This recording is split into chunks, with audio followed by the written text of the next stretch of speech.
আজকে তো পড়াও নেই, অনেকগুলো ফটো তুলে রাখি, কালকে ছাড়বো।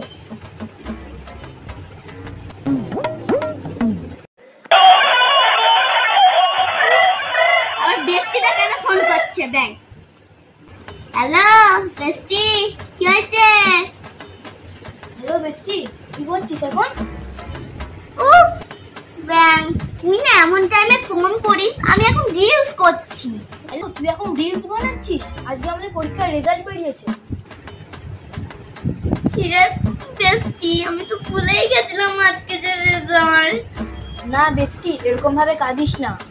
ভাই তুই পাস করেছিস? কত পেলি? হ্যাঁ ভাই, পাস করেছি কোনো মতে। আমি তো মনে হয় পুরো ফেল করেছি। বেস্টি, তাহলে তোর রোল নাম্বারটা আর রেজিস্ট্রেশন নাম্বারটা হোয়াটসঅ্যাপে পাঠাবো। এখন পাস করিয়ে দাও, তোমাকে 100 টাকা পুজো দেবো, 5 টাকা লাড্ডু খাওয়াবো, প্লিজ পাস করিয়ে দাও, প্লিজ পাস করিয়ে দাও ঠাকুর। হ্যালো বেস্টি, তুই পাস করে গেছিস? বেস্টি থ্যাংক ইউ বলার জন্য।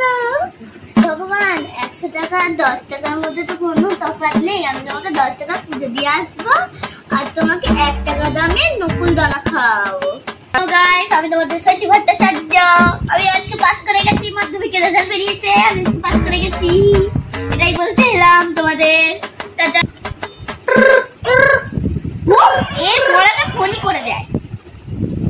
হ্যালো বল। বেস্টি, ওটা না আসলে তোর রোল নাম্বার ছিল না, ওটা একটা চেয়ার নাম্বার, একটা কোনো মেয়ের রোল নাম্বার ছিল। তোরটা দেখে ওকে বলছি। ও ভগবান, ভগবান তোমাকে আমি 200 টাকার লাড্ডু খাওয়াবো, তুমি আমাকে পাস করিয়ে দাও ভগবান, পাস করিয়ে দাও। বেস্টি, তুমি না পাস করতে পারিসনি। কি বললি? আমি পাস করতে পারিনি? কে ফোন করেছিল? আমার বৃষ্টি ফোন করেছিল। শুনলাম তুই নাকি পাস করিসনি।